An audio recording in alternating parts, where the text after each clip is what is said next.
Good evening. The opinions and statements voiced by our guests do not necessarily reflect the opinions of this network. Enjoy the shows. You are listening to WBHM Digital Broadcasting, Birmingham, Alabama.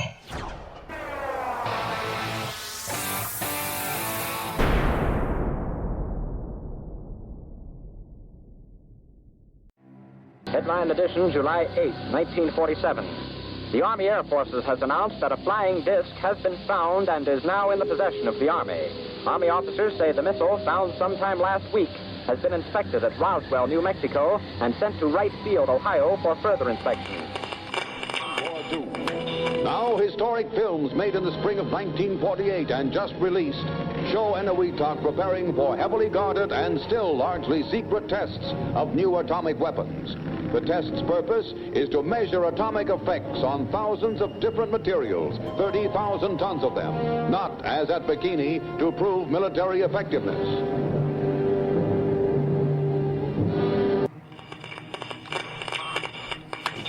San Francisco police say that 9 persons have been arrested in a narcotics raid on the headquarters of the Grateful Dead, a widely popular singing group.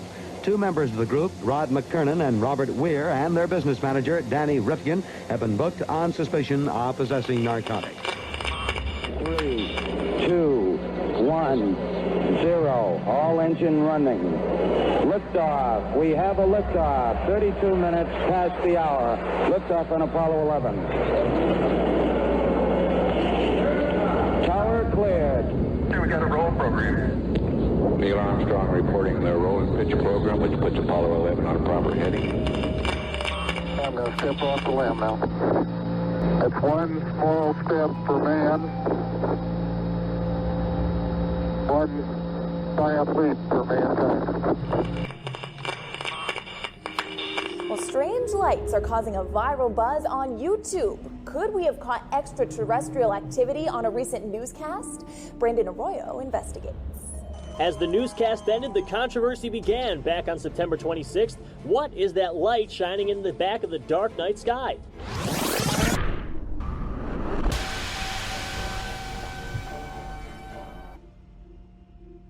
With coverage reaching all the way back to 1948, for over 70 years, Fate magazine has brought you reports of the strange and unknown, all of them true. Now, Fate Magazine Radio is carrying on that tradition of setting the standard in paranormal talk radio as we report and discuss some of the most mysterious and perplexing phenomena imaginable in this strange world of ours. Now, here is your host of Fate Magazine Radio, Kat Hobson.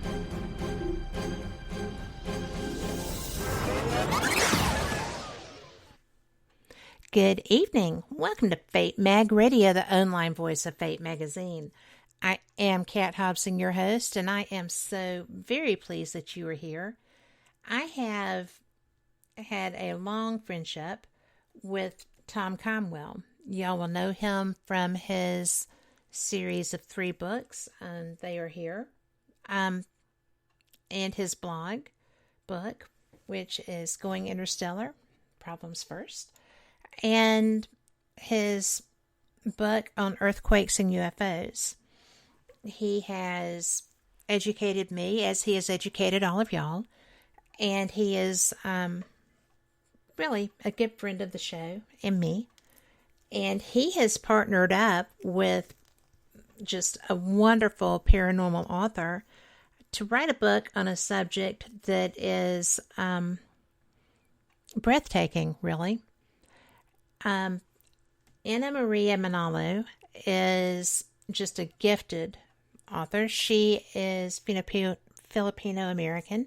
She is the only researcher and author, or at least author of that background, who is writing in paranormal today. I'm actually very honored to have her here. She's prolific and she's very, very good.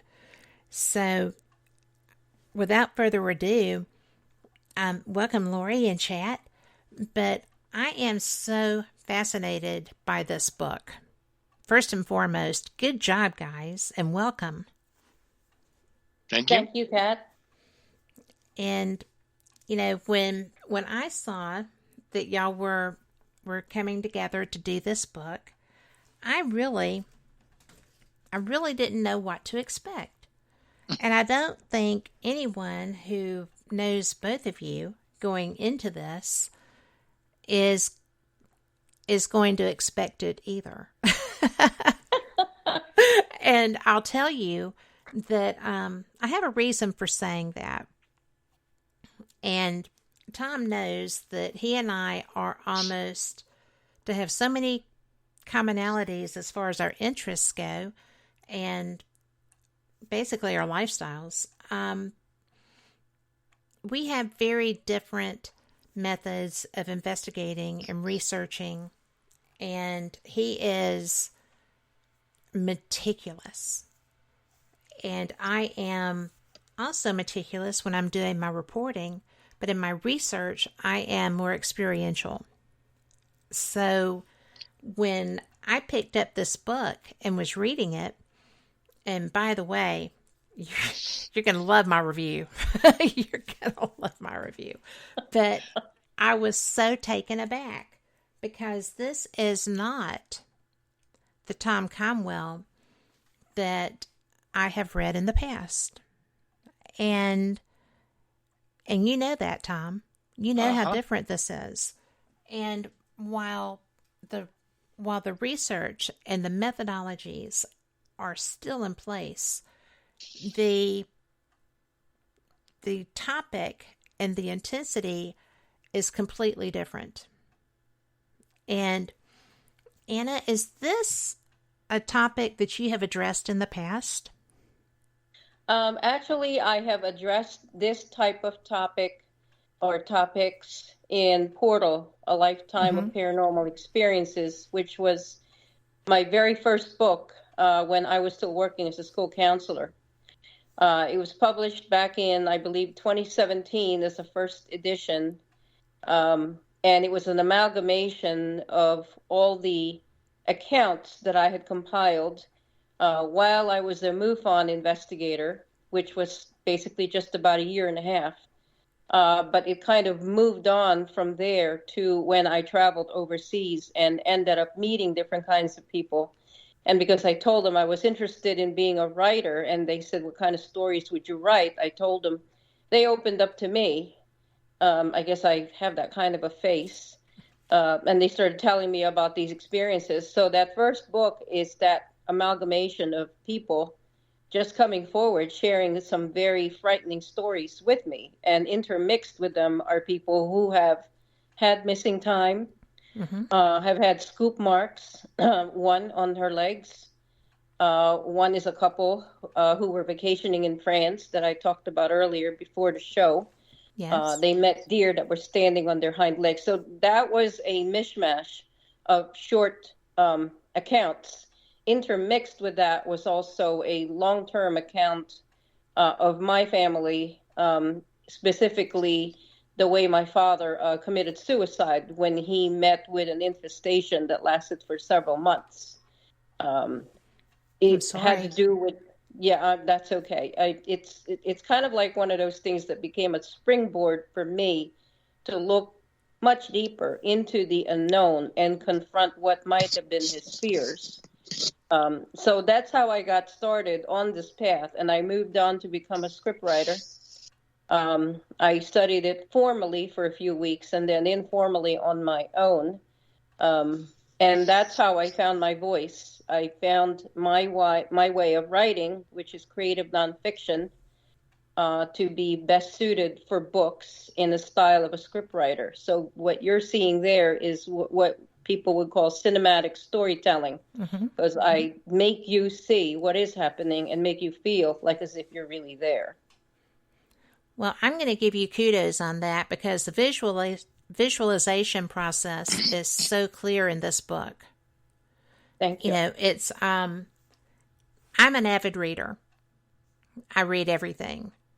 And I mean, for me, as I began this book, I was just blown away because of the skill level that you brought to being able, I mean, as the item was being put in the attic and the reaction to that, I was just like, holy cow, why is he doing that? Right? Yeah. So, because as a paranormal person, I'm like, oh, don't do that. Don't do that. That's so bad.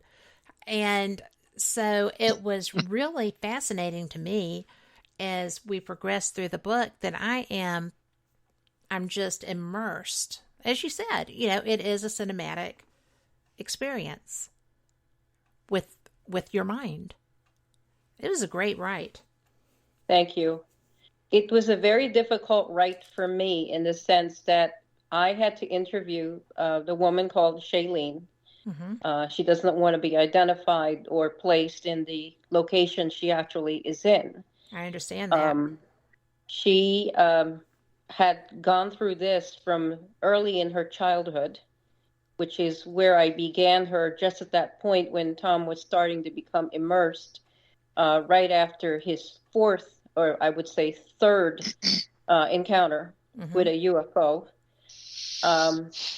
This was one of those things where I almost was reliving what she was going through in order to make it effective on the page. I had to get details from her. I had to position myself as if I was living in the house or the houses that she was living in. And at the same time, I noticed notably that as Tom's story evolved and his narrative to me evolved, his was markedly positive and benevolent in comparison to the encounters that Shailene was narrating to me. So I see a dualism, which I thought, and I never expected this. I did not pick Shailene. I feel like somehow she emerged through Tom's files. Tom picked her. And the juxtaposition between two very different encounters was so dualistic that I decided I would intersperse them every other chapter just to show the contrast and the impact. Well, as I was reading it, I actually mentioned that to my husband because I was just like, you know, we're bouncing back and forth. And when I first started the book, I was kind of like, this seems like it seems like two different stories and they're evolving, but they're evolving separately. Yet I see a path. This is going to be coming together. I'm just not sure where. And then bada bing, bada bing, there I am. And I'm going, whoa, mind blown. And I had that response through most of the book. And that I don't do that much, okay? Because I know formulaic writing. And this is not it. So, you know, I mean, it's fascinating. The story itself is compelling because, as I said, you know, I am a paranormal investigator. I'm also a ufologist. I research everything. I'm so inquisitive about these topics because there's so many different experience levels and experience types. And so this was something I wasn't sure going into how this was going to roll. And you blew my mind. Well, Kat, I have to tell you, I didn't myself know. I don't work from an outline. I had two notebooks in front of me. One had Tom's experiences in chronological order. Then I had Shailene's. She actually reached out to me first before I realized who she was. And then later on, Tom told me that's that's the experiencer. And then I think, Tom, you had a conversation with her to start divulging to me her encounters. Oh, yeah. And that's when she started telling me these. And then came the day, which I think is similar to the day that Tom had when she sent me a photograph it became very real to me, and it started to permeate my dreams. Really? At some point, the paranormal investigative side, I'm not really either one. I'm neither a paranormal investigator nor a ufologist. What I am is just someone who tells the story for other people. But in this particular case, since I had personal experiences, very extensive, with, I don't even want to call them demons. They probably are just malevolent entities and, ghosts and things of that nature. I quickly looked for a catalyst. I mean, everything has a reason why they evolved to become what they are. And my belief is that Shailene's catalyst was that Luger, that gun that was placed in the crawl space above her bed. So I'm glad you agree, because it seemed that it influenced people. You recall the scene in the book where she was riding in the car with her fiancé, and something suddenly hopped onto the back of the car, and there were physical scratch marks when they got to her parents' home. She was terrified. They couldn't shake it off. And as she kept her eyes closed, because he told her, don't turn around, she said, where is it? And he said, it's right next to you, right outside the passenger door. But the strangest thing about this cat, and I had to call her back a couple of times to see if I was getting this right, because I couldn't believe what she was telling me. I became so engrossed in the material that I started throwing it around in my head. And she told me the man started to strangle her. Yes. So the enemy that was outside the door is now inside the door. And the only interpretation left for me was that somehow whatever it was had possessed the fiancé. That's the only logical explanation. It is. And the strangest thing about this is that in 2017, the nature of her experiences changed. And it went from a very active infestation of a very malevolent nature to an abduction where she's got implants in her hands and on her face. And the bed where she elevates, she levitates and wakes up as she struggles to free herself from these creatures. She just goes down onto the bed with a thump. Yeah. So to me, I'm sorry, go ahead. No, that's okay. Go ahead. No, I was going to say that of all the, and I haven't read all UFO books by any means, or every paranormal book out there, but this, to me, was evidence that whatever is out there has a tendency to overlap at some point.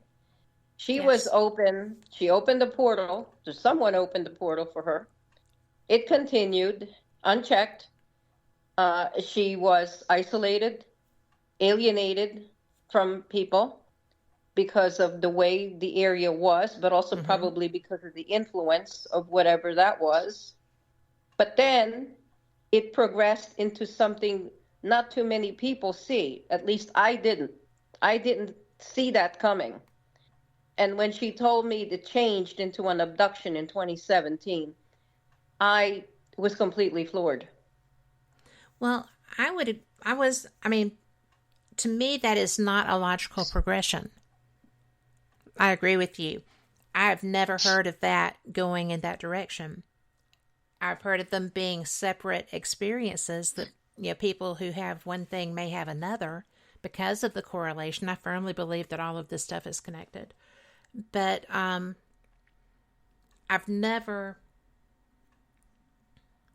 heard of them being separate, and yet all of a sudden here's another thing like that. Yeah. And she went from having extreme to extreme. There wasn't a variance in intensity at all. No.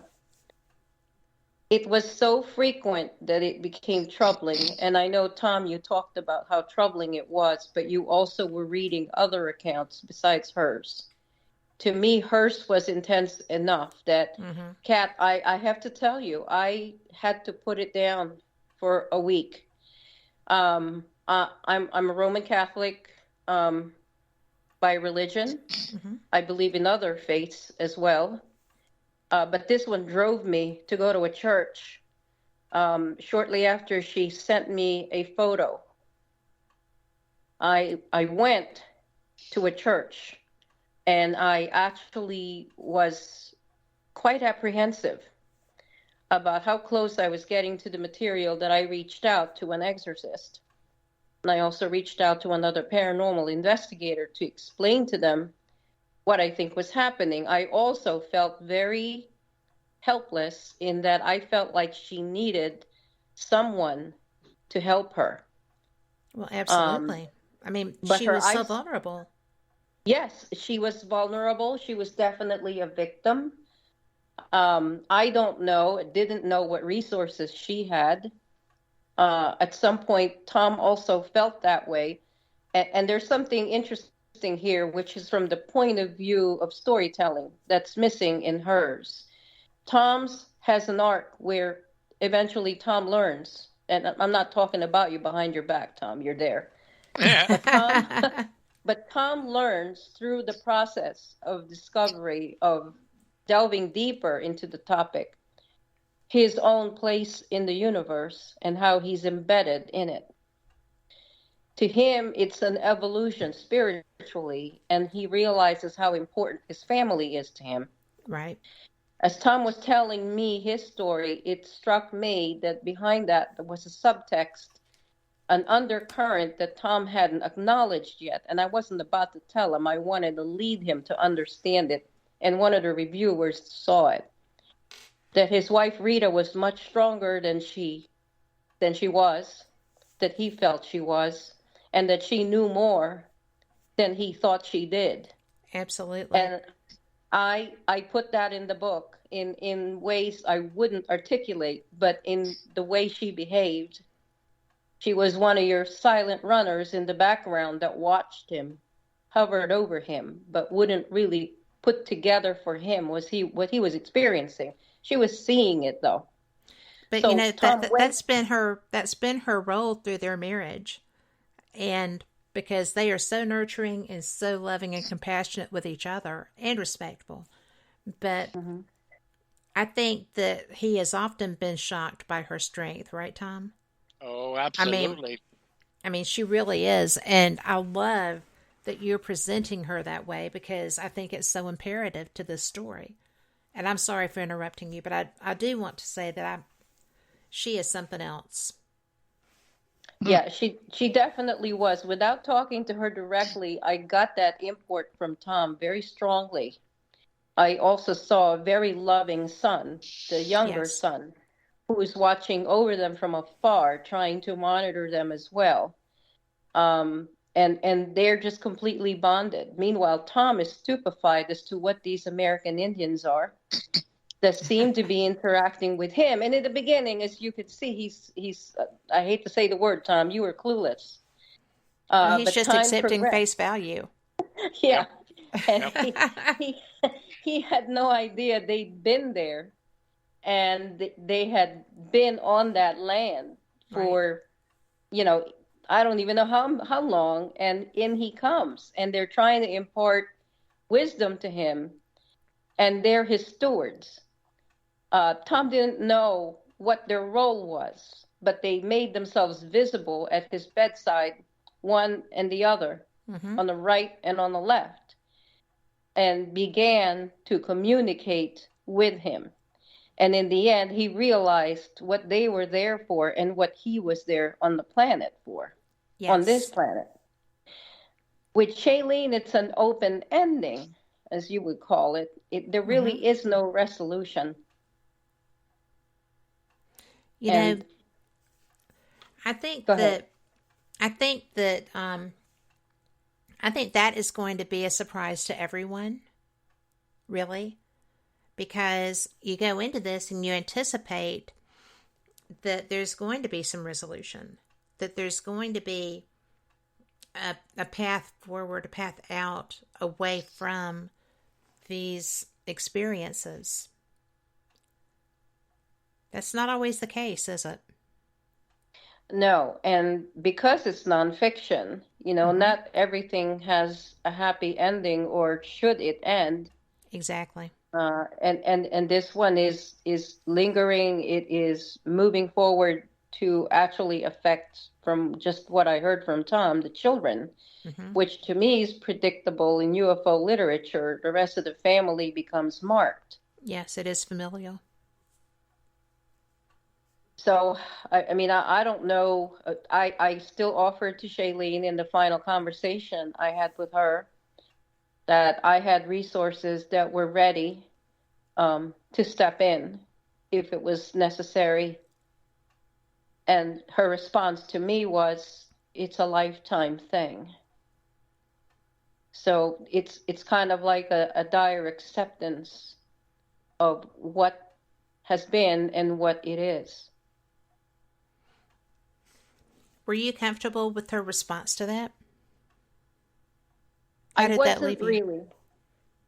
It left me feeling kind of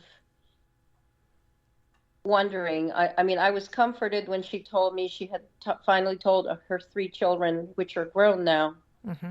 I was uncomfortable with the fact that she had one granddaughter who was caught in a paroxysm of fear when she saw some ad that had an ant in it.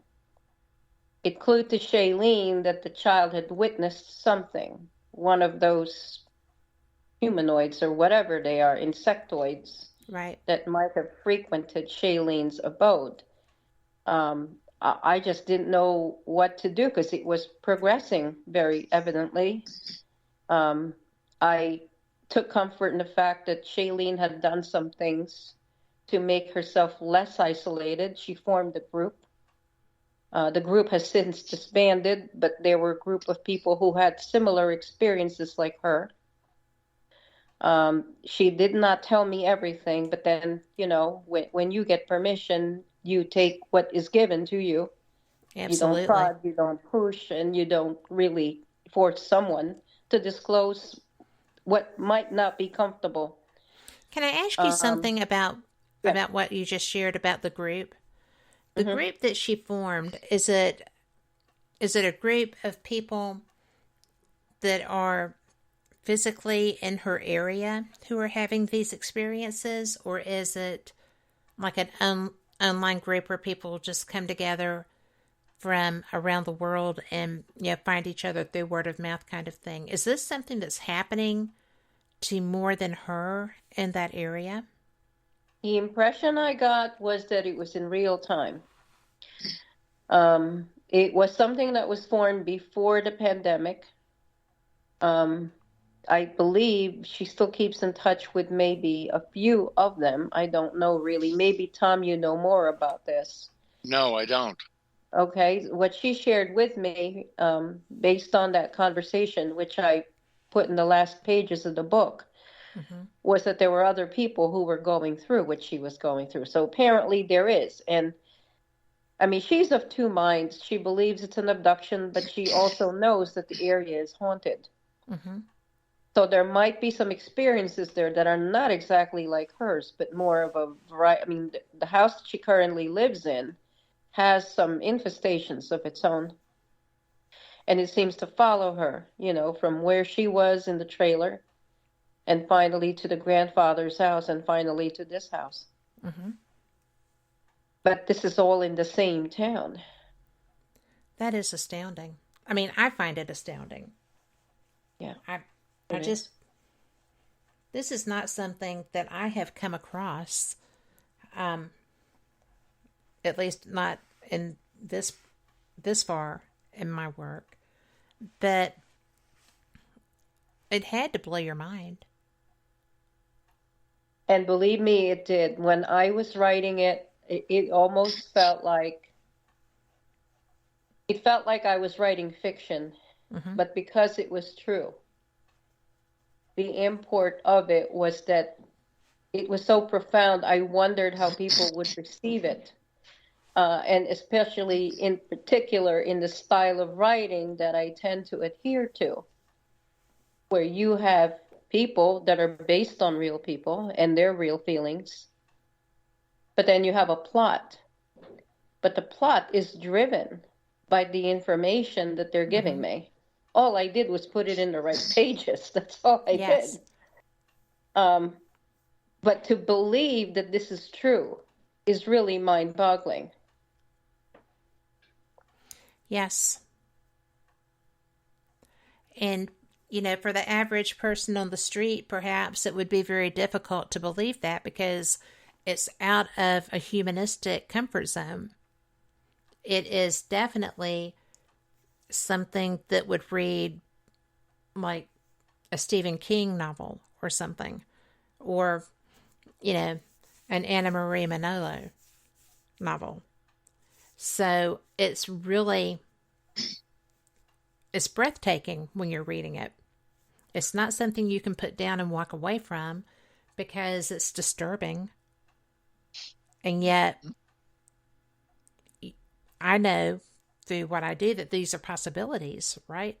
So, yes, it is just unbelievable. Well, I'm really glad that it did what I hoped it would achieve, because at some point, because I did keep putting it down, I started having nightmares. I'm sure. I thought, oh my goodness, this is going to be plotting. And I felt myself plotting through it, which is not a good thing for an author to be doing. Oh, so I didn't plot at all. Okay. I did not find it plotting. So. That's good. So I know Tom was shocked, taken aback quite a bit. Tom, I don't think I sent you anything after chapter 4 until it was completely a manuscript. I sent him the opening pages at the time when it was just being started. But he didn't see it again until it was totally complete. And Shailene told me she read it through the night. I think she picked it up in the afternoon and read it until 2 a.m. And my first reaction was, I wonder. Yeah. That's what you thought too, isn't it? Did it come? Did what come? I'm sorry. Did she have experiences as she was going through it? I wonder. I don't know if she experienced anything as she was reading it, to tell you the truth. I knew that she was relieved, is the impression I got from her. When I sent her the manuscript, I think it was through a weekend, and then she reached out to me again the beginning of the week and told me that it was right on point, that she totally, saw herself in it. I don't think she had any experiences because of it. It's interesting, Kat, because when you're reading material like this or writing material like this, or like what we're doing right now, talking about these types of, they do wander towards you. Yes, they do. I keep my feet crossed. I'm wearing my cross on my chest because I really don't want to have anything to do with them, and they're not welcome. Exactly. That's one of the reasons that, as a rule, and because I do go into environments that have active hauntings and active experiences, I try not to read things like this as a rule. I'm so glad I read this, because it was something that started through no fault of anyone, really. I don't know why the choice was made to put that in the attic above the kid's bed. But I did find it interesting that when she found the duffel, there was nothing living in it anymore. And I thought that verbiage was really good, by the way. Thank you. You know, you let the reader know early on that this was not just a residual experience.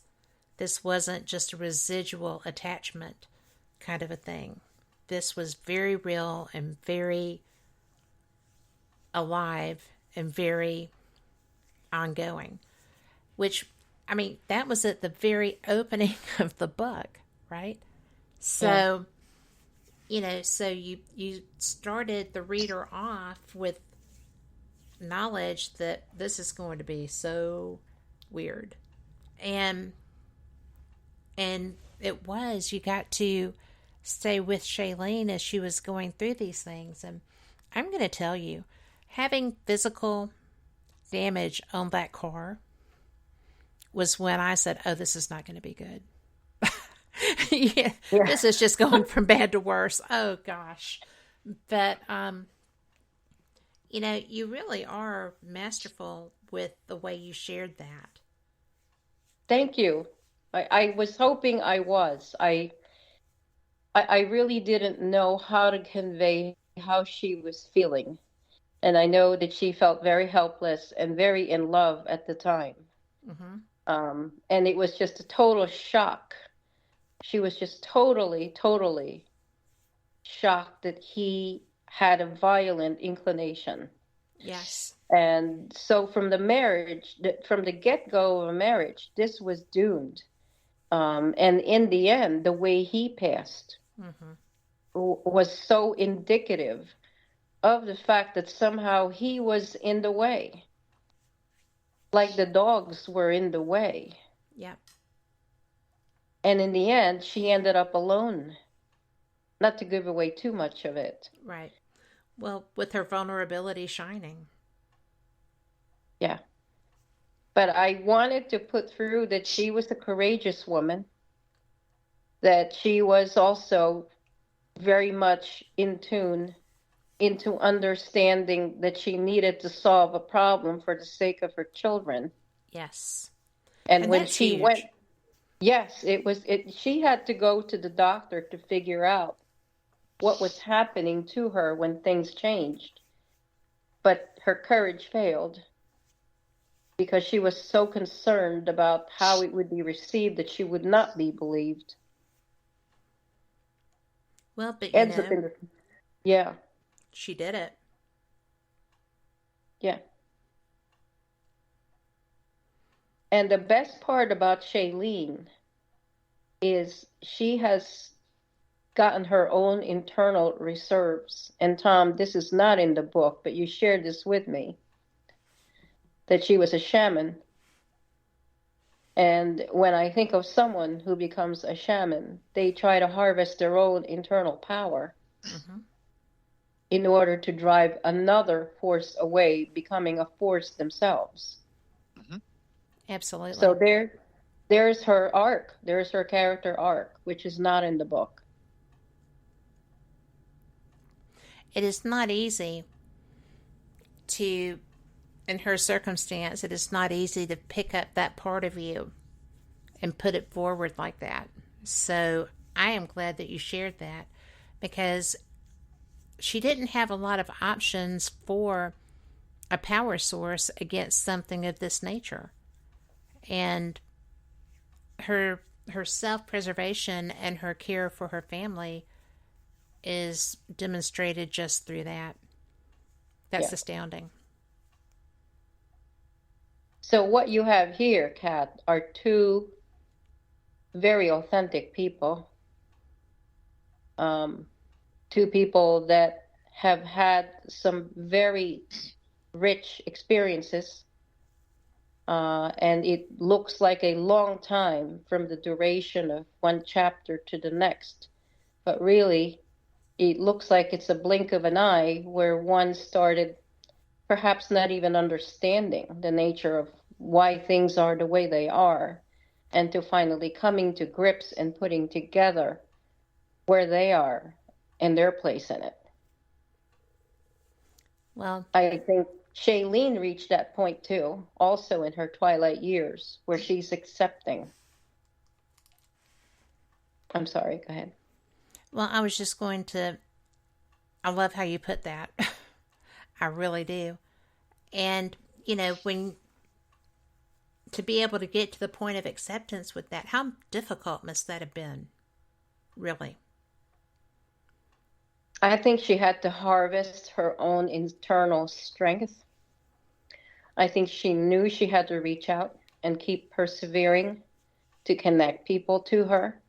Mm-hmm. And I think in the end she won, because now her children believe her, and now she has friends around her, and they believe the stories that she told them. And she's hoping to share this book. Instead of having to retell her entire life, she's just going to have them read it. So it's almost like a love letter to her family and to her friends. That's beautiful. That is truly beautiful, because, I can't even imagine going through and knowing that you were having all this happen and you didn't have someone backing you, per se, and that's where she was. It was it had to be so horrifying. And Kat, the one that infuriated me about all this is the fact that the husband himself was a saboteur. Yes. And I don't understand whether he was really that way before, perhaps, or maybe he was influenced. And in the back of my head, I thought, if someone can be influenced to this point, to become an alcoholic, to be destructive to his marriage, even to the kid when he did what he did, it had to be a very powerful negative force. I don't see. Yeah, he was all these things we don't want a husband to be. I hate to say it. Well, the sad fact is that weak people, and not just weak people, people who make bad decisions, people who don't have maybe the strength of character necessary to fight something like that, people succumb to that a lot. But, I had a person like that in my life as a child. But it is not something, I don't think that an infestation is necessary to create that environment or that person. But I definitely know that an infestation will exacerbate that and take a bad environment, take a bad human, and make them worse. And because they don't have the strength of character to fight it. And that's my opinion. But well, I believe that, because I don't think he had any insight as to what was really going on. He was almost rebuffing her as she was trying to explain to him what was happening to her during the day, as if he really just couldn't care less. Her sense of safety was compromised. He didn't care about that. His lack of presence, and just his lack of, his bond deteriorated with her. And I don't know if that was just his character per se, or maybe, like you said, it was there inherently, but then it was amplified by things that we couldn't see. I would agree. It's just so, it's kind of a catch-22. Are you being put, are you being influenced to the point of doing this, or are you being, or is your behavior being amplified because you're just a schmuck and an easy mark for somebody or something that wants to increase your negativity? It's a catch-22, I think. I'm just, it's a hard thing to address. It is. It was a very complicated situation. And I think in the end, he started kind of catching on, or what I thought seemed like he was catching on, that there was something really highly irregular happening in the house. And that's when he ended up in a circumstance that I guess he couldn't control. Always amazing when that happens, right? Yeah, yeah. And meanwhile, Tom is moving with his day, and his discovery unfolds, and then he sees all these photographs that she sends. And Tom was already working so many hours. He was driven. Tom, you took over the entire kitchen and the family room with your 280 maps. Rita had to move to the main dining room just to eat. And so the here map he was. Compulsion, yes. Chaos. It was just total, an obsession almost. He was It was an compelled obsession. to complete. Yes, it was like, I got to get this done. I can't see it. Everywhere he went around the kitchen, he could not see this pattern. Mm-hmm. And then finally he went to the sliding glass door. And Yeah. I've never been to Tom's house, Kat. I just want to clarify that. I've never been to either of these places. But Tom had to describe to me what it looked like, because I had to move you through it. I had to move the reader through it, put it all together. Otherwise it would be like, oh, okay, so this was. And at one point, Tom corrected me in his analytical sort of way. We see the first sighting, and I mistakenly said it was through the sliding glass door by the tree line. And he calls me. He said, no, that was in the living room through the window. So here I was. I pull out the laptop.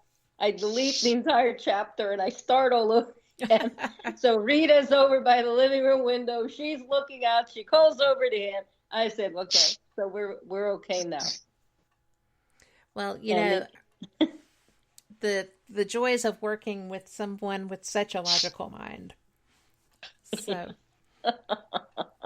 and I know, Tom, I make you crazy sometimes. It's okay. That's okay. But because I'm married to that same mindset, so I make him way crazy a lot of the time. Well, but I did love, Tom, when you were describing, or Anna, when you were describing the need to get these maps. Had to get the maps. And I loved the way that the earthquakes and UFOs just kept being put in your face. Because, Anna, I interviewed Tom when he was getting that book out. And the strength of that compulsion, the strength of that in his face thing was never really described as well as you got it in this book. So, and, but when, Tom, you were describing that you just couldn't see it until you got the side view.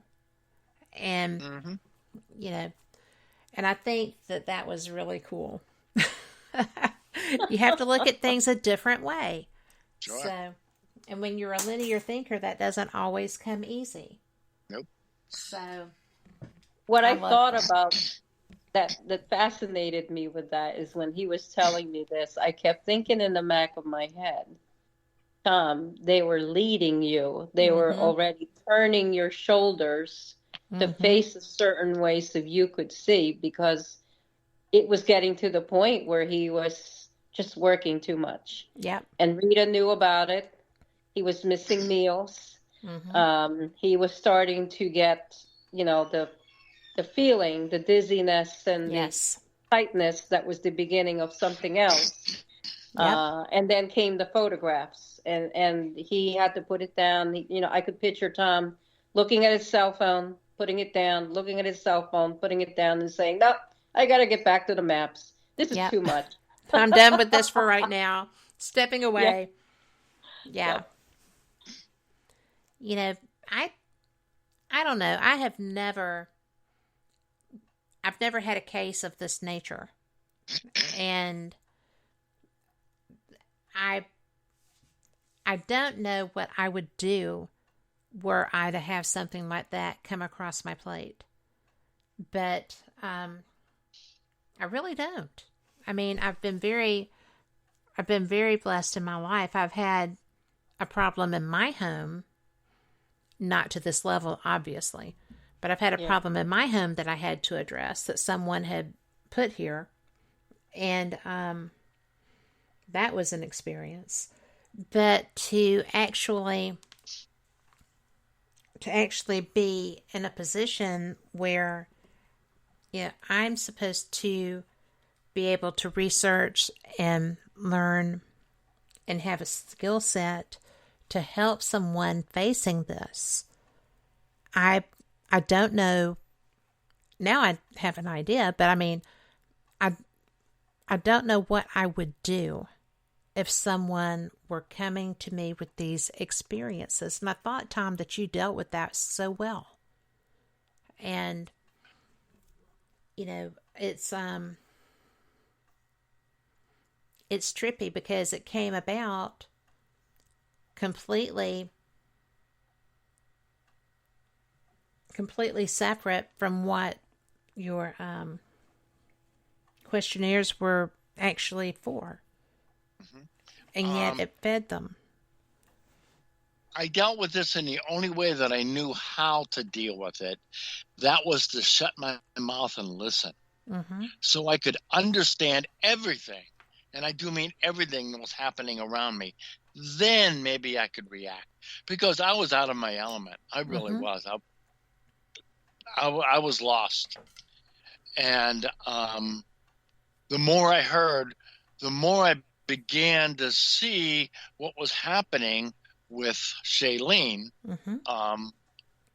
And also at the same time, the more I was able to understand what could potentially be happening to me and whether or not they were related.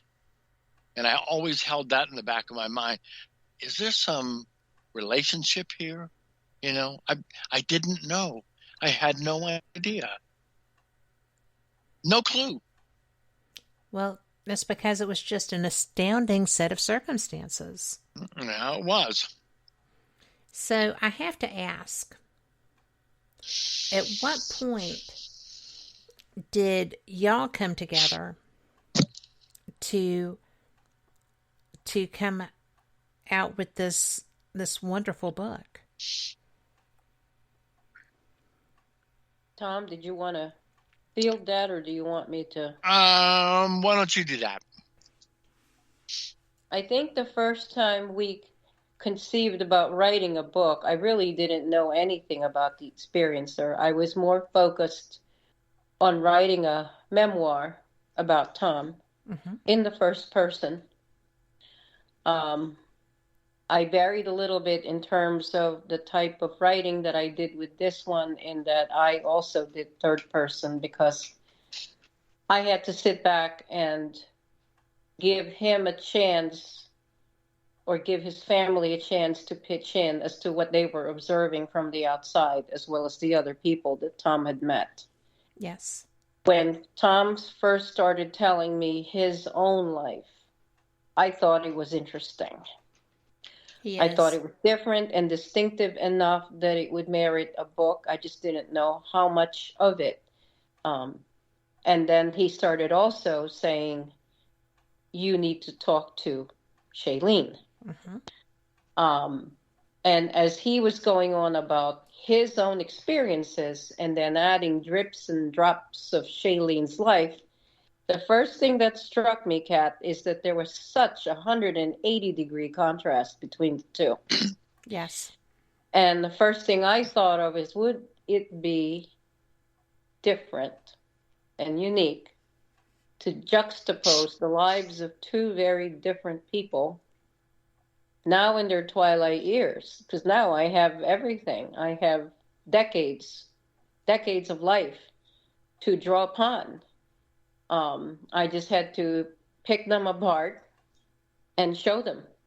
Yes. And So I pitched to Tom one day at length, and I think, Tom, this might have been before Halloween. And he said, sure, why not? That sounds exactly Thomish. So we started talking. Usually all I do is open a notebook and I write down whatever he tells me. And then I ask questions to clarify things, and then we end the conversation. And then I call again the following week and get more information. And then Shailene started reaching out to me. And then Tom said, that's the Experiencer. And then the tone of our conversations that Shailene and I had started to change. It became more rushed from her point of view. She was really compelled to tell her story. There was an urgency about it. It was as if there was just a dam that had broken. And so I don't have a tape recorder, and I never write, I never tape anything. I write them all longhand. And so I'm furiously writing what is coming across to me from what she's telling. And Tom, there was a lot, as you said. So I would call her to clarify. And then finally it was like, okay, I got to start this because I have so much stuff that's going on. I'm going to start his stuff. So I did. And we started with Mr. Coast Guard, which I thought was an interesting side plot with a gentleman that purported to be in the Coast Guard. And Tom, you can pick up from here. Okay. This dude from the Coast Guard, he told me he was a Coast Guard officer. But at the same time, this was the time that I was writing my blogs, not in the book, but writing my blogs and posting them on the team webpage, the Paranormal Team webpage. Yes. And one night after we had a paranormal meeting,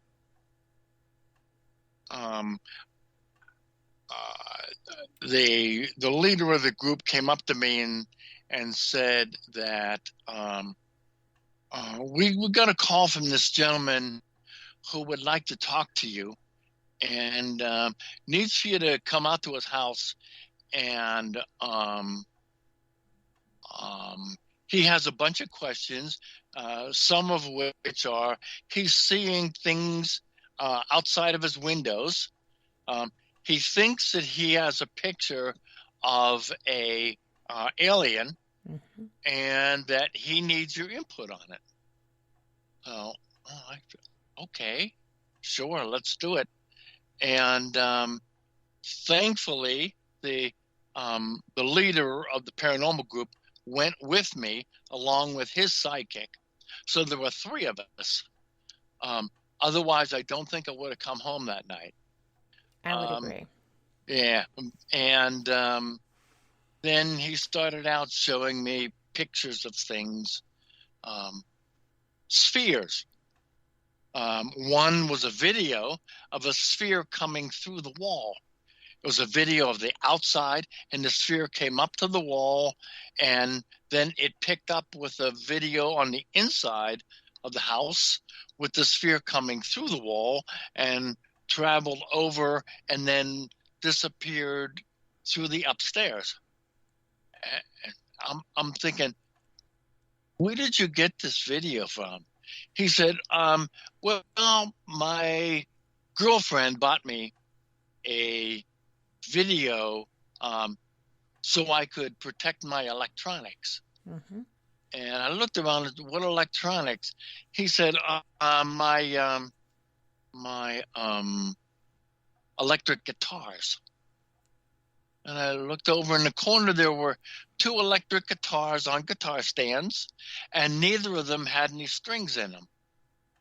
Really? And I thought that was a little odd, but okay, let's just go with this. And then he showed me bunches of pictures and these things acting very funny outside. And then he said, you want to see an alien? I went, sure, why not? I'm here. So he showed me a picture of this alien hiding behind a group of boxes. And I thought that was odd because aliens aren't going to hide behind the boxes. They're going to do whatever the hell they want to do. If they don't like you, they're going to zork your butt into tomorrow. Yes, they are. It didn't make any sense. Why is an alien hiding behind boxes? It was just dumb. Okay, it made no sense.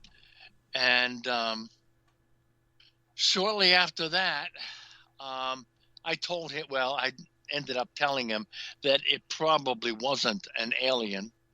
It was probably something along the lines of a elemental. Mm-hmm. It sort of reminded me of that. Well, you could see that with an elemental, right?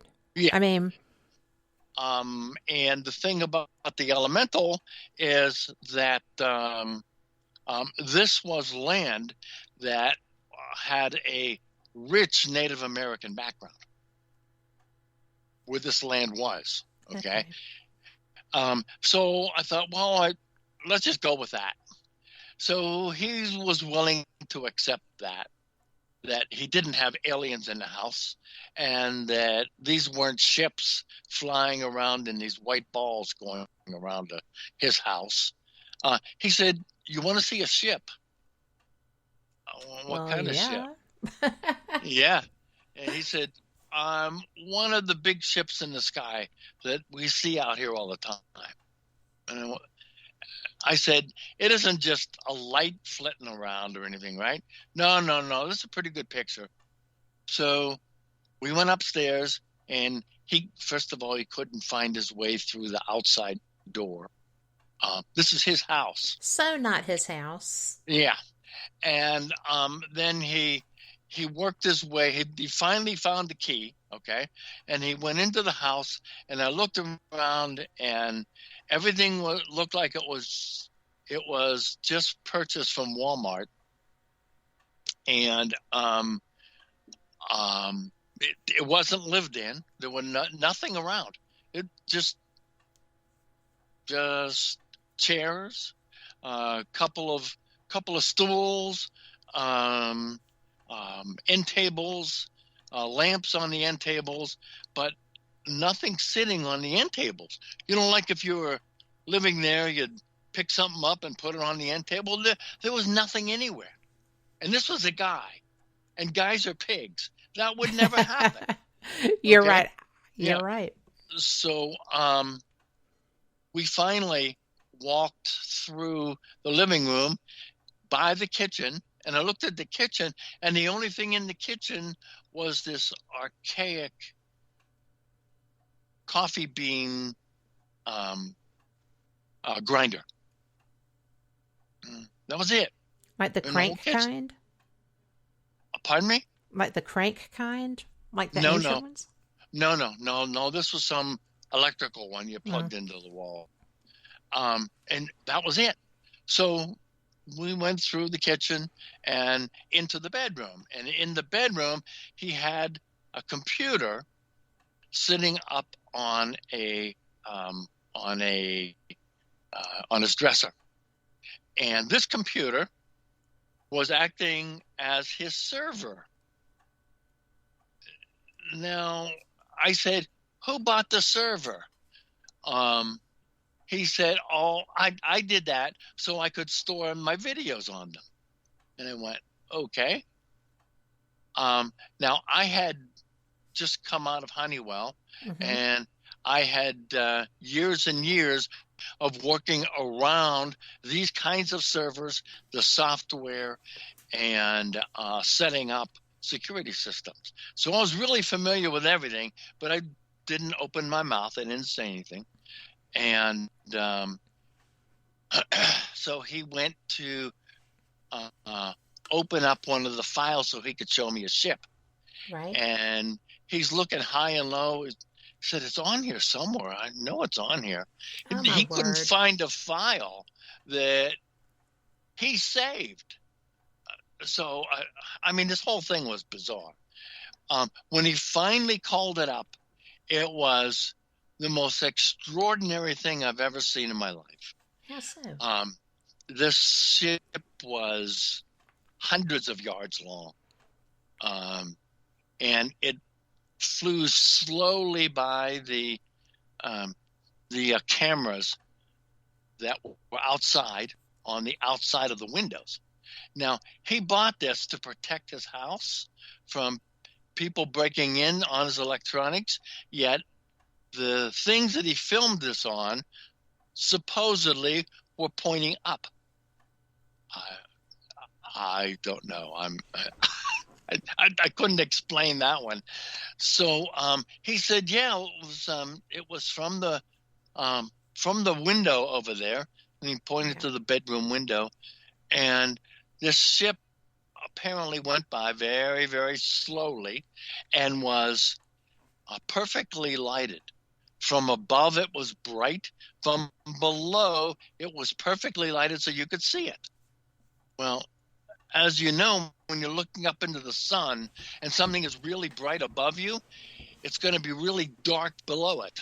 Absolutely. Yeah, and this was perfect. So I had no idea where this came from, where he got it from. Then, when I left the place, the first thing I did was we went out the kitchen door, the one he couldn't get open. Right. Walked out, I looked up, and there was the tree canopy covered the entire house. So well, there you go. How did he see up from that window to see a ship that was flying right by the top of the house? He didn't. He did not. He did not. I need to interject something here real quick, and you'll know why, but just so everyone knows, y'all are listening to Fate Mag Radio, the online voice of Fate Magazine, here on WBHM Digital Broadcasting out of Birmingham, Alabama. Thanks for doing this. Tom, I'm so sorry to interrupt you, but so you've got the tree canopy, you're going outside, and I loved this part, by the way. But go ahead. Yeah. There was just no way that he was seeing these things from there. And I said, well, how did the camera see up through the tree canopy? He said, well, we took it in the winter, and there were no leaves on the branches. There would still be branches. Yeah, I said, where were the branches? So the whole thing was just bizarre. It was just bizarre. There was no way, number one, that he was a Coast Guard guy. Nope. Because he asked questions very much like an FBI agent would. And I've been interviewed by them 30 different times when I was in the Navy. Well, and not only that, I mean, in the book, when this conversation is being shared, the guy is so blowing smoke up your butt for no apparent reason. Yep. And, I mean, like you said, that's happened to you professionally. Mm-hmm. Yep. It's just. Yep. Wow.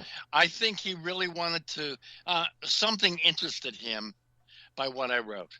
And yes. I think he really wanted to get to know me and wanted to know what I was about and where I was coming from and what I happened to write about, whether it was real or not. Well, one of his questions to me is, what are you going to do with this information, Tom? Are you going to share it with anybody, Tom? Are you going to put it on social media, Tom? He kept asking things just that way. Well, he was recording you. Oh, sure. I mean, that whole thing was recorded. Mm-hmm. Yep. Well, that's why I thought if I didn't have the guys with me initially, that I may not have come home that night. Not that they would have taken me forever, but they would have. But you would have been interrogated. Oh, yeah. You would have been interrogated like nobody's business. You were already starting. Yep. I mean, holy wow. But You know, you are not unfamiliar with people approaching you. I mean, your work has been so detailed, and the only person I know that has even approached this topic other than you, and y'all do it completely differently, is Cheryl Costa. Yep. But the attention to detail that y'all bring, I mean, it's just, if you are not that person, it's mind-boggling. Okay? Mm-hmm. I get overwhelmed, and I do. I get overwhelmed. I have my map. When I am looking at the map and I'm looking at the pins and I'm thinking, oh my God, look how much this represents. I mean, there is so much. There's so many sightings.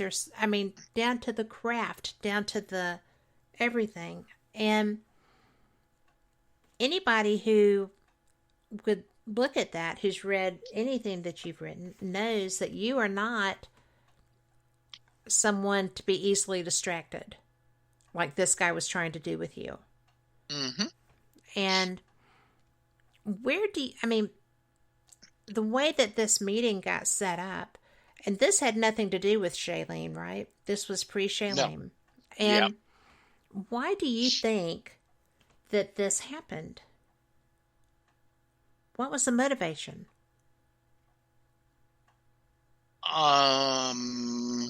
Like I said, I really think that this was about my blogs, because I hadn't been writing any books at that point. So these were just the online blogs at this point. Online blogs, and I talked about unlimited power. Mm-hmm. And all kinds of things. You know what I wrote about in that particular book. So I tried to address a little bit of everything that the problems we would have to solve in mm-hmm. order for us to do what I think they're doing. And I think he really wanted to know more about me. And maybe enlist your aid in developing that technology? I didn't lead him to believe that I had physical hands-on knowledge of things like that. Well, no, but you were comprehending it. Yeah, oh yeah. Yeah. Yeah. I mean, if I had any of my friends that I would go to and say, I want you to help me build a zero-gravity thing. I like the word inverters. We'll put some inverters in there. And we'll do this, that, and the other, and let's see what we can do as far as like reverse thrust. And I want to be able to stop on a dime and take off at 200 miles an hour. Let's do it. You're the guy I would go to. Okay. Because you would look at me and laugh like that, but then you'd start thinking. Sure. Oh yeah.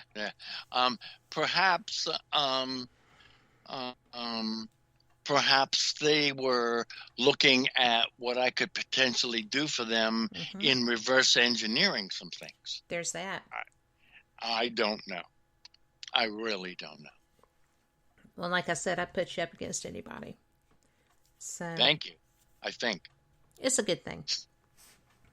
But don't be surprised if I show up at your house with some wacky idea someday and just tell Marie to go ahead and make a pot. Yeah. It's going to take a minute. But, I have to go back to your book, the new book, because, I love how Anna brought Marie up in this conversation, but Marie knows you better than you know yourself. Who? Rita. Oh, Rita. Rita. Where did I get Marie? Yeah. Oh, Anna Marie. Anna Marie. Yeah. But anyway, Rita does. She knows you better than you know yourself. Yep. And unfortunately. I know, right? David's the same way. But the thing is that when you asked if you were always there, had there ever been a time that you weren't? Mm-hmm. She knew what you were asking. I think she did, and I know she did. Coy. Yeah. But she was going to make you ask it anyway. Mm-hmm. And when she said that you were always there, did you believe that? No.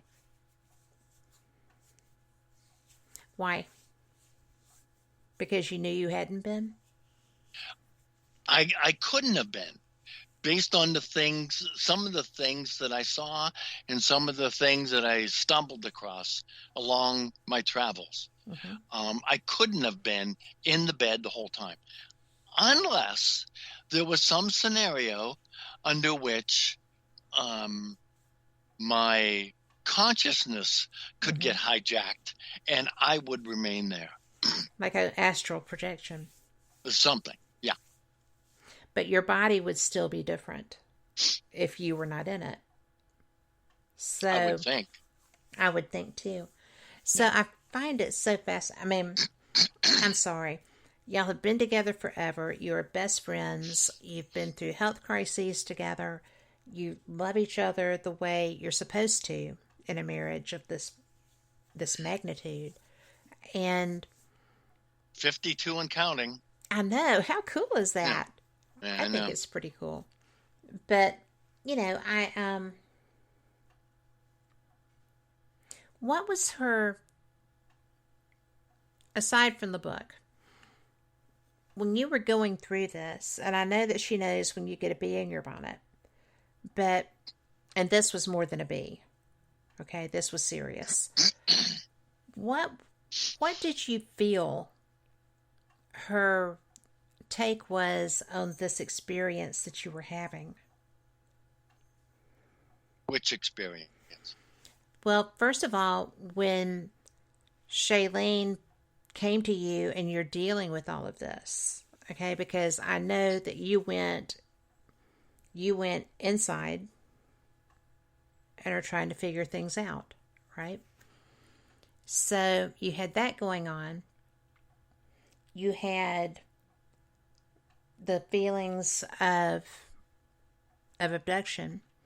There were so many different things going on with you mentally through this period that you had to be so different. I'm sure I was quieter, but I did not share a lot of that stuff with her. So she was just having to ponder. Yeah, especially the abduction stuff. I was scared to say anything to her. I didn't want to worry her. Well, and she would not have wanted you to be worried, so she would have preferred you share it. Yeah, I'm sure. Absolutely, positively, yes. Told you. I know y'all.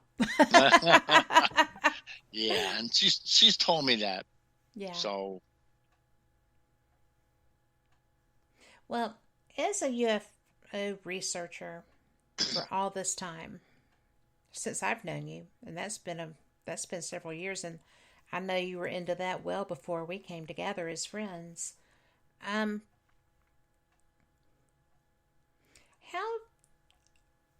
do you feel as an abductee versus a researcher?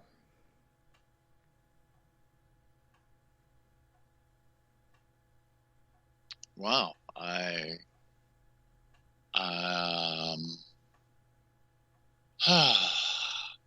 don't even know how to answer that. I don't feel different that I have been abducted. I'm almost certain that I was, but there's still that little seed of doubt in there that tells me that I probably wasn't. Because Really? I don't want to believe it. So it's just a Pollyanna kind of a thing. Or something. Yeah. I didn't want to believe. I mean, like a whistling past the graveyard kind of a thing. Not a Pollyanna. I didn't mean that insultingly at all. Okay. But looking at the better side of things. How's that? Yeah, that's probably better. But I never wanted to believe that I was taken. Would it be so even bad? Even though the preponderance of evidence tells me I probably was. In your head, would it be that bad? Say again? In your head, when you're contemplating it, I mean, would it be that bad if you had been, do you think? I don't think it would change anything. Other than if now I'm admitting it, then I'm going to be saying that to people out loud, and that's going to change their opinion of me. Gotcha. Do you feel like it takes the seriousness of your research away?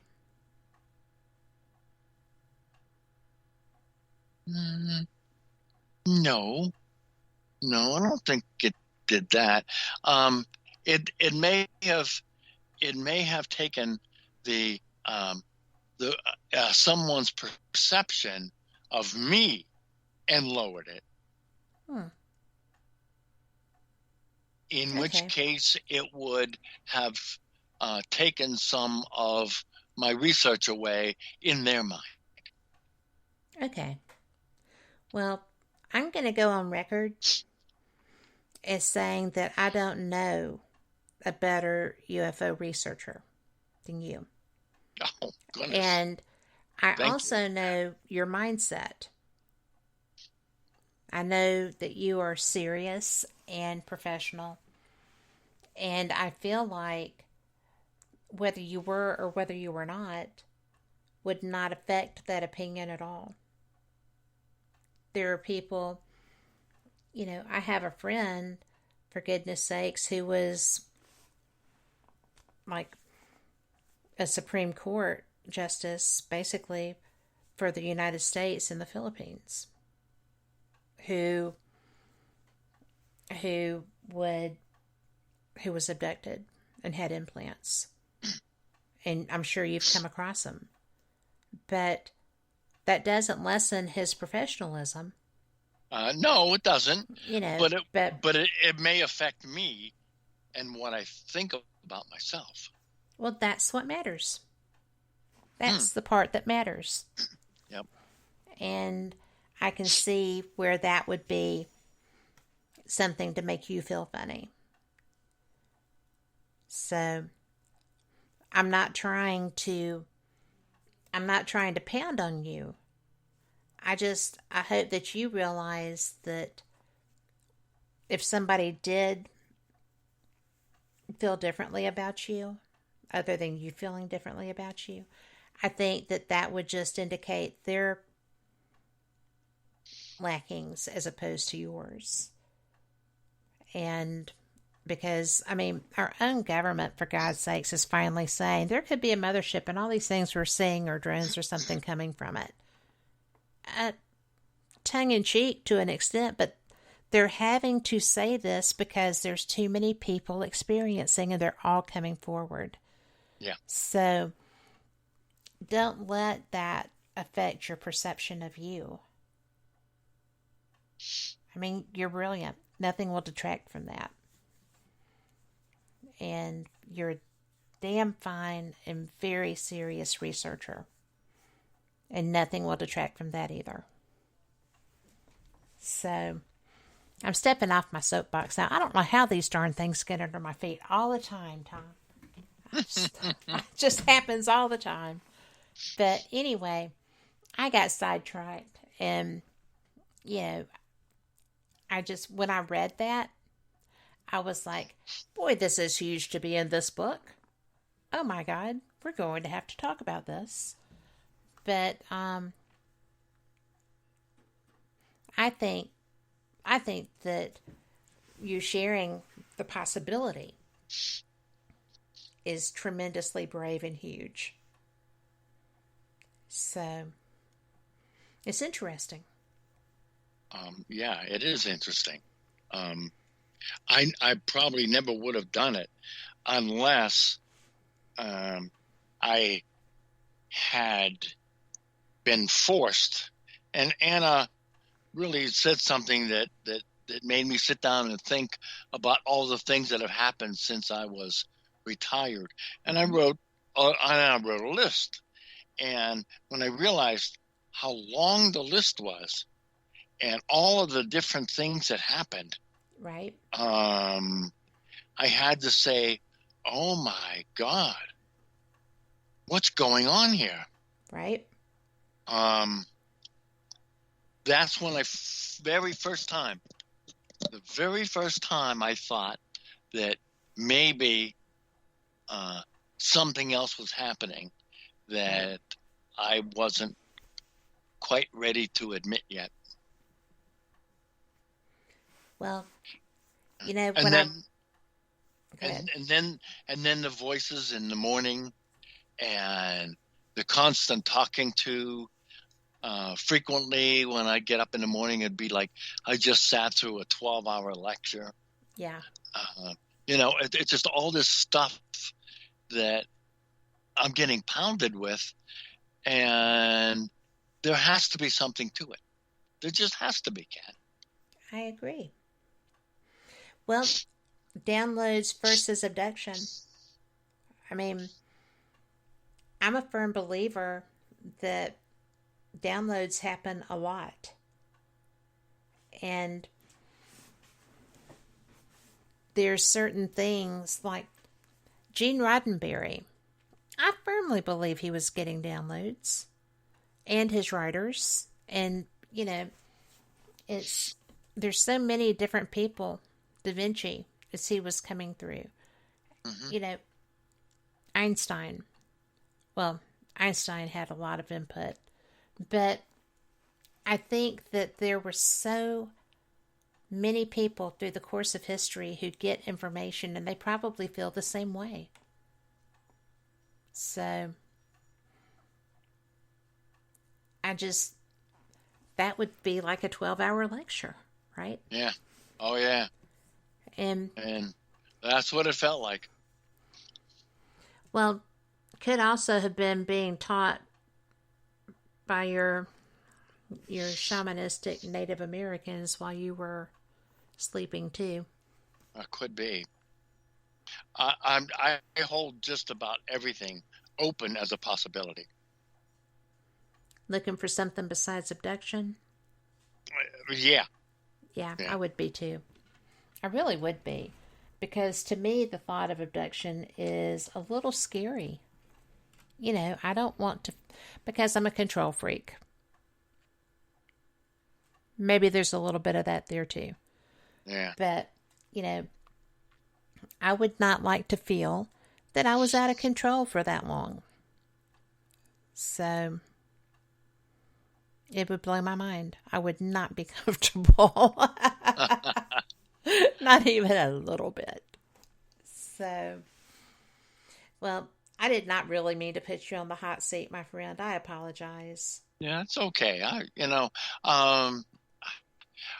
should have thought about it more often, and should have been willing to accept it with open arms. But I didn't know. I just wasn't comfortable. Well, that's because it's out of anything that you would really, it would be an out of control thing. And it would not be what you would want to present, maybe, even though you did it in the book. Yeah, the abductions that Shailene talked about, mm-hmm. I never experienced anything like that. Yeah. Anytime that I had what I considered a interaction, mm-hmm. Was always a discussion. Mm-hmm. It was always an interchange of information. It was never, I'm laying here helpless. It was never that. No, they wouldn't want that. I mean, Yeah. you have such great ideas that they would probably, I mean, they don't experiment on everybody. Sometimes they just like to talk. Well, could be. Could be. Have you ever seen or been part of an experiencer group? No. It's just talking. And I mean, there's a lot of people with implants. They share information on that and, other things too. But people of science and mathematics, basically people with STEM educations, appear to just be peers. Conversation. That's interesting. Right? So, I don't know. I just, I'm going out to Contact in the Desert soon. And that was my first time to be around experiencers. I had no idea that they had groups to come together and talk about this stuff until I started going to these conferences. Yeah. But it's really interesting. And there's very few. There are people who have scary experiences, but I don't think they are the norm. It seems to be more relationship based to the people that I've talked to. So, or it can be. Yeah. I've always found any interactions to be positive. I have too. Nothing scary. So, well, about your book, do you feel like you've been on the hot seat long enough? Yeah. I'm sorry. I really, but it is part of the book. And it is part of the conversation that came up as a result of your exposure to this situation. Mm-hmm. And, and I have to tell you that one of the reasons I was so taken aback and so interested in that part of you is because that's not a part of you that you share. Very true. And you're very open. I mean, I feel like I could ask you anything and you would answer. And, you may tell me to, mind my own beeswax, but you would. No, what I do is tell you, are you certain you want to know? Because I'll tell you, but that's just true. Make sure you want to know the answer. That's true. I can see that. Yeah. But, I just was surprised because although you surprised me a lot, I mean, you really do. You seem so tech guy, numbers based. And you're so much more than that. And it's been fun getting to know you over the years and learning that. But it's really interesting to me that you are who got the initial contact with Shailene, who was so caring and interested and compassionate, and helped her to get to Anna and helped her to be able to bring this story and these experiences out. And you were open to that, and a lot, because it started as fully paranormal. Mm-hmm. And of all the people that I've ever spoken with who needed to tell this story, it was Shailene. Why her out of all? Because you've gotten a lot of information from abductees. Most everybody is me. Mm-hmm. Listen to me. you should hear what I think. Everybody is about me. She never was. She's always about them. I have a story to tell you. And we all can learn more from it. Not me, listen to me, let's listen to them. And when she told the story to Anna, I think it probably blew her mind. I could see that. It would have blown mine. And she told me a lot more than she had told Anna. Oh, wow. Yeah, and a lot more of the stuff that she told me relates to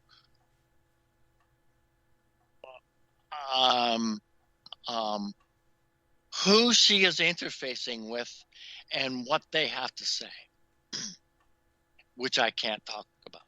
Right.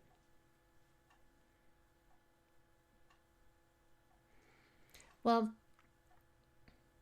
how imperative did she feel that it was to get that information out?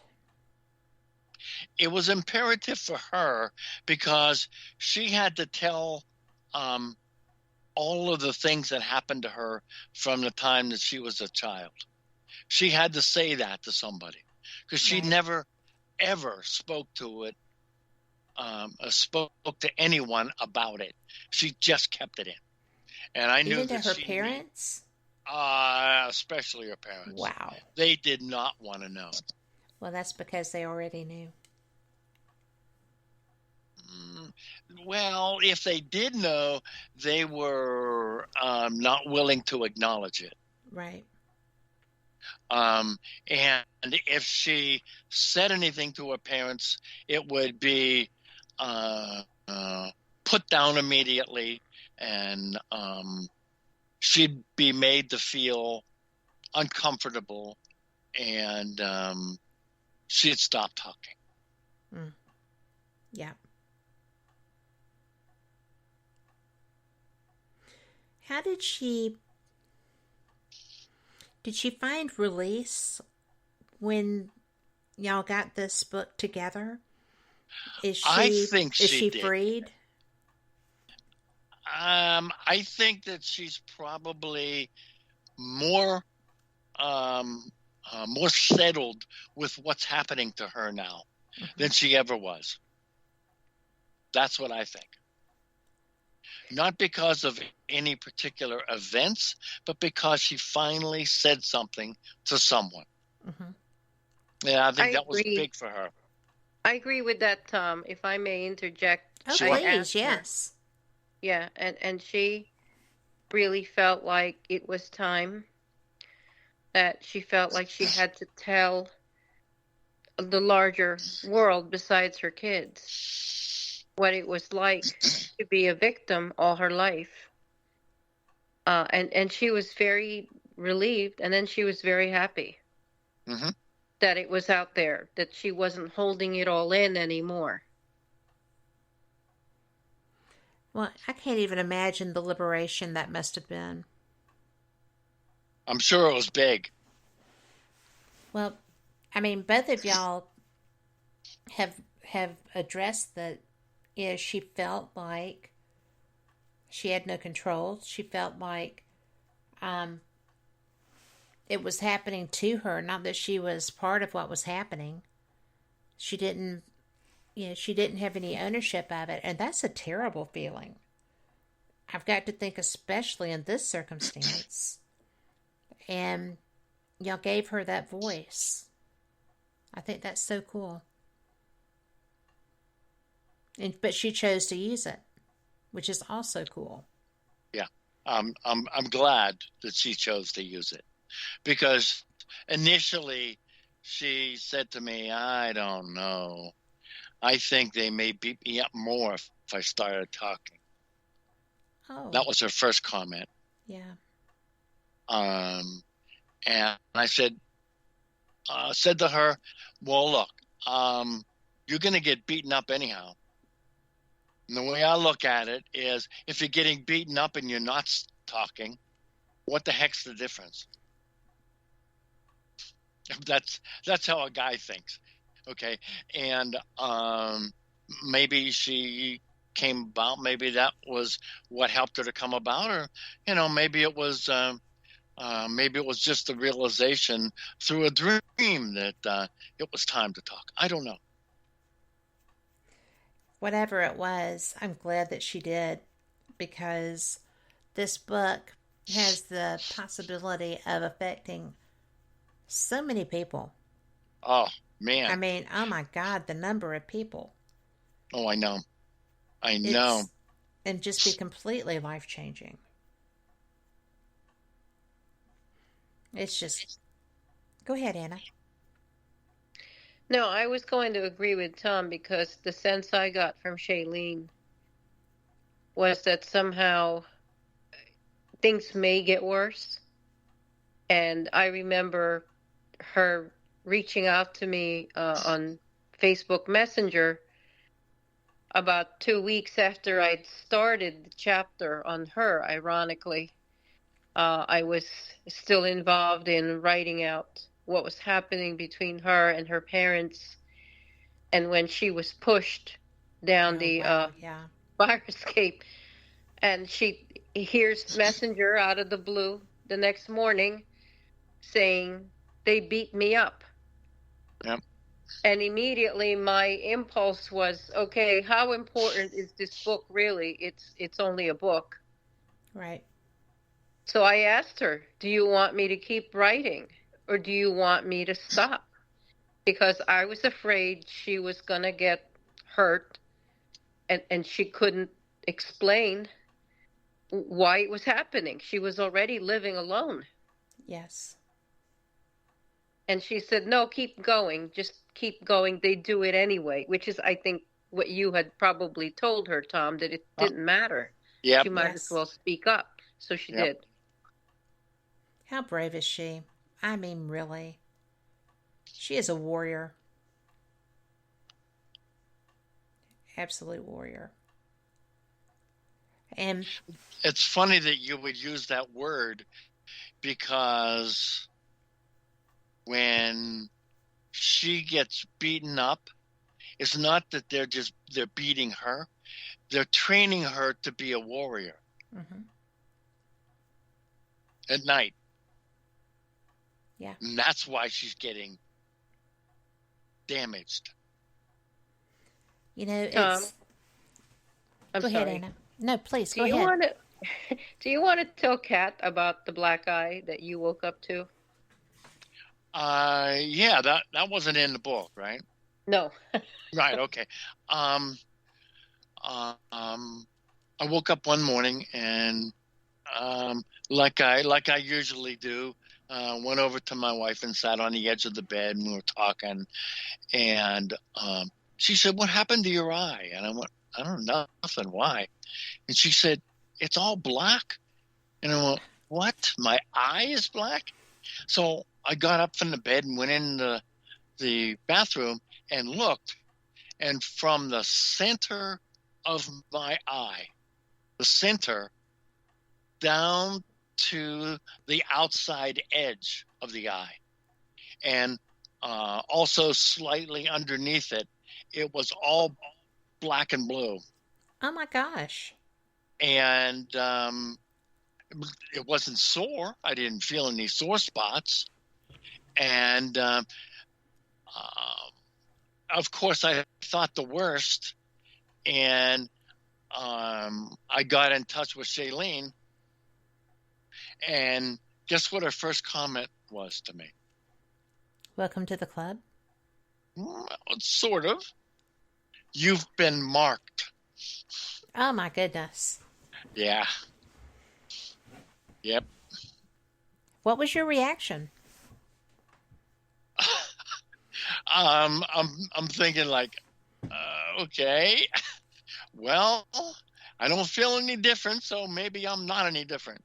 And right. I just hiked up my britches and moved on. I just find that so weird. I mean, I know.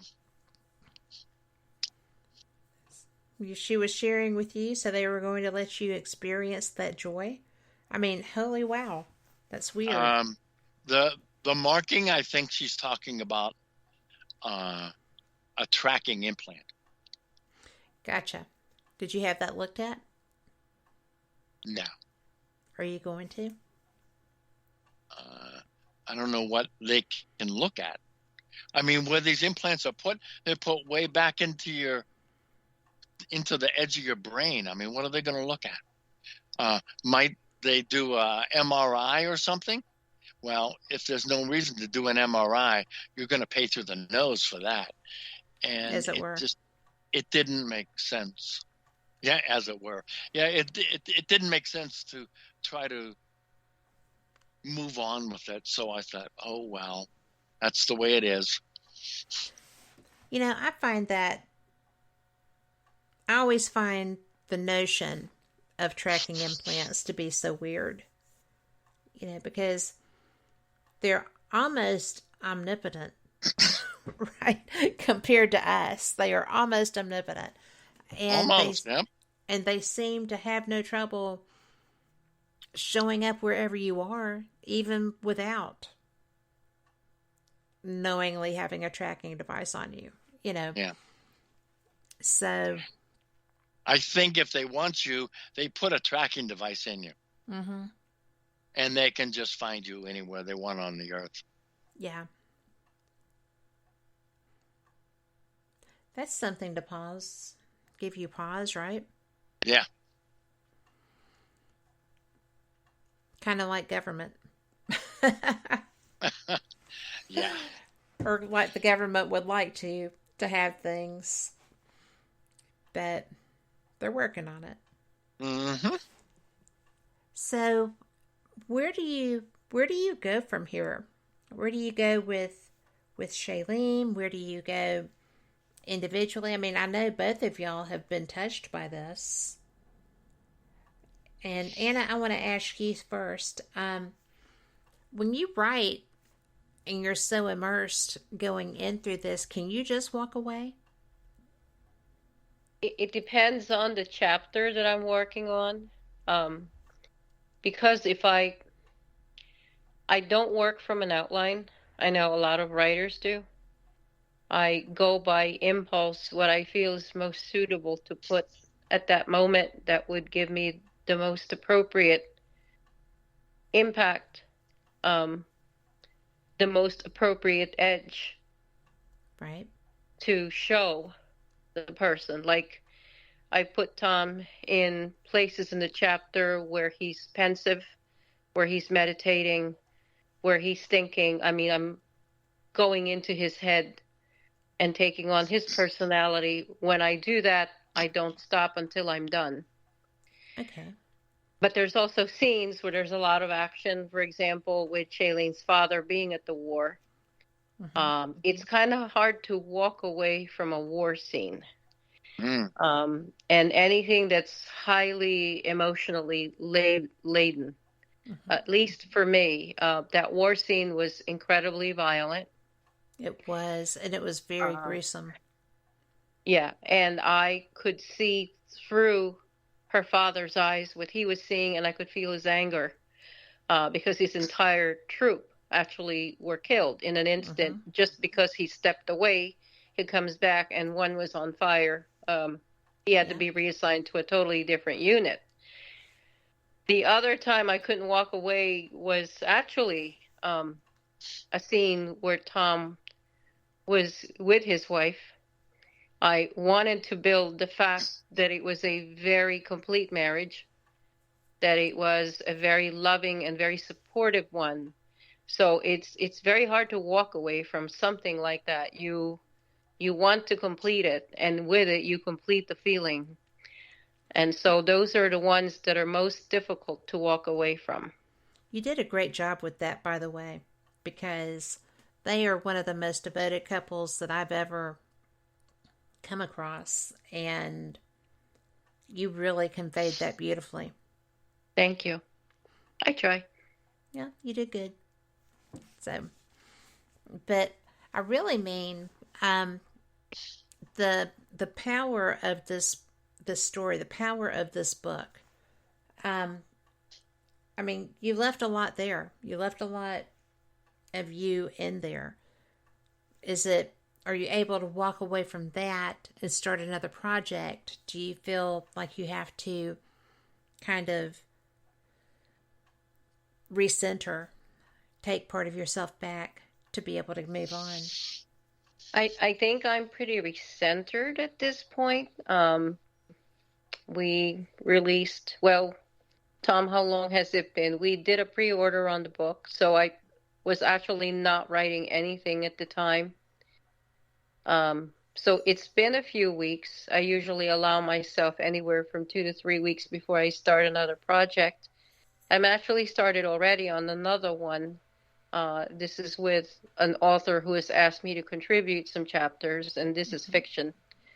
So as a break for me mentally and emotionally, this is a totally different currency.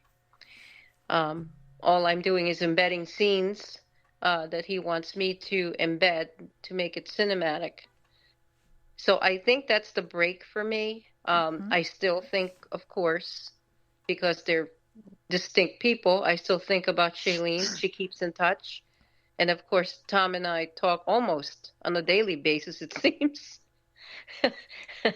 And, little drips and drabs about marketing and things of that nature. So it's tough to kind of just keep pulling away. Right. Because the dilemma with Shailene continues, and as long as they continue on their paths, I hope I will know, towards the conclusion of it, that Shailene achieves the closure that she needs. I mean, yes. Tom already is in closure and already is progressing. But Shailene, there's like this huge elephant in the room that needs to be addressed, which is not still being addressed. Yes. That would be hard. Does she have the tools available to her to be able to do that? Not that I'm aware of. I gave her the option. I reached out to a couple of people that are most willing to send people over. That was the last conversation I had with her. I just offered her options. I didn't want to push her in any direction. Oh, of course. I made it entirely up to her. And even with podcasts, I said to her, what do you want us to say? Because, people are going to ask about you. And she still prefers to remain anonymous and out of her location. Oh, well, sure. Yeah. Well, the next time you speak to her, if you would let her know that I, for one, I just think she's one of the bravest people that I've ever heard of, to be able to go through what she's done and live through all of these things and still have a willingness to share that experience and still be trying to find ways to cope, especially knowing that, the rest of her family, is being touched by this too. It's a hard thing. Almost impossible, from what I understand. And yet she's done it her whole life. And I will say, the descriptiveness of the experience of being hit in the back on that fire escape was so well presented. And it wasn't mentioned until later, and it carried such an impact when you shared that there had been a bruise on the back when that happened, indicating a physical manifestation of a touch. It wasn't just an energetic thing. And that was compelling to me. So all the way around, this was an absolutely brilliant write. It's a brilliant read. And I thank you for sharing her story, and I appreciate her sharing it so that you could. Thank you so much. And with that, I'm going to have to pop a few breaks in here. But I appreciate both of your time so much. I know that 2 hours is a long interview. And I just appreciate y'all. When I found out that this book was coming to fruition and what it was about, and I am just so appreciative of you doing such a great job and being so willing to share and bring it forward, and for providing me with some really great escape time with reading it.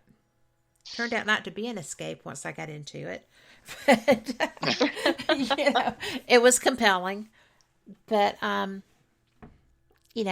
I put on my Facebook page, it's much more suspenseful than my normal read, and I'm so glad that I read it. And Lori in chat said that she loved the show. Y'all did a great job. Oh, thanks. And thank you. And Tom, you're still going to speak to me after this, right? Oh, yeah. I'm sorry, you can't put something like that out in front of somebody who asks questions, right?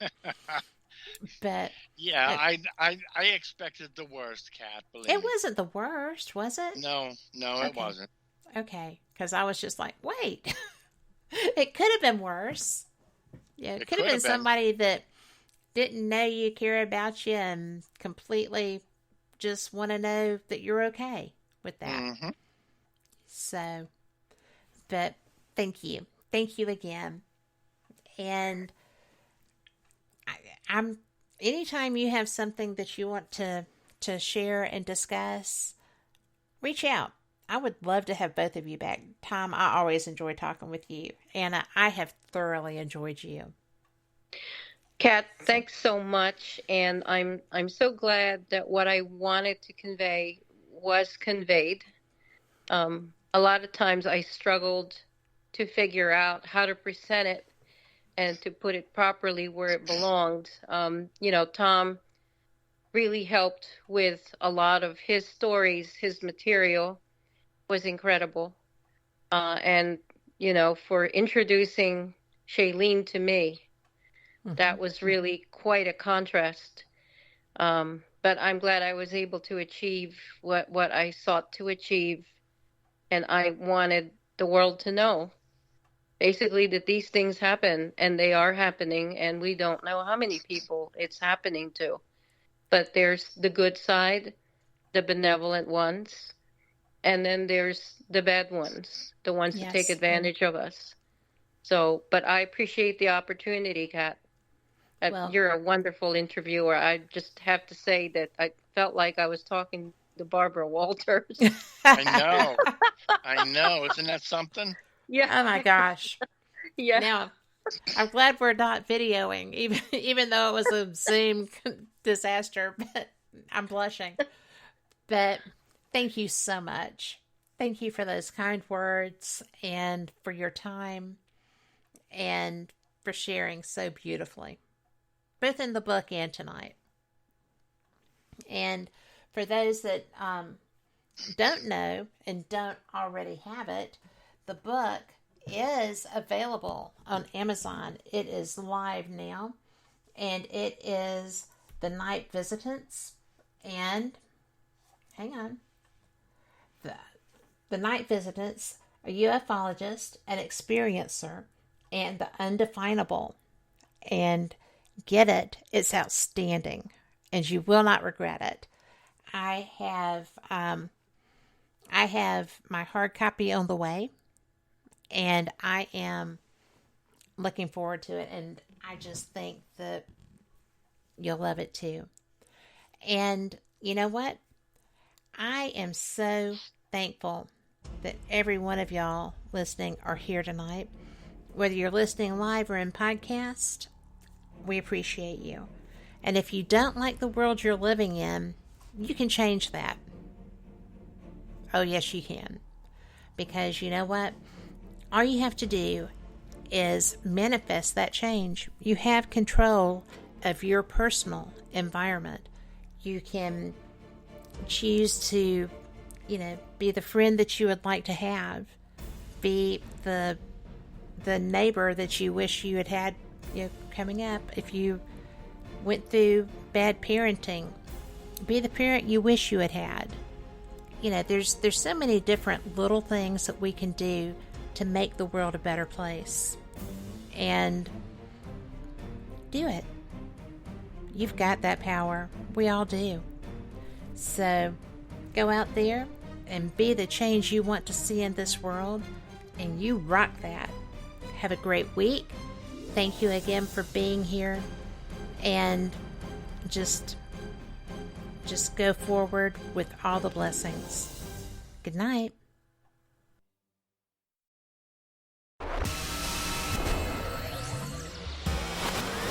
You are listening to WBHM Digital Broadcasting, Birmingham, Alabama.